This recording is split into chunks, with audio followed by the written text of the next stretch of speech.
IPOB. So this is end?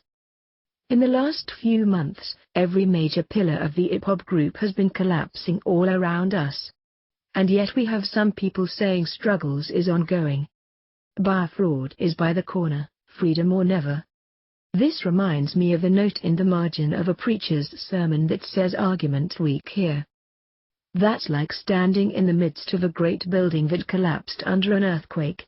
There is a huge pile of rubles all around and you said, isn't this the most significant structure that was ever built?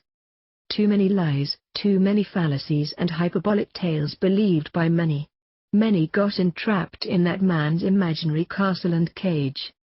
So Jubril has gone back to Sudan, Aisha's boyfriend is now an imaginary tales, Osabanjo returned back to life, Aso Rock no longer empty, the land sold by Oko or Yusa.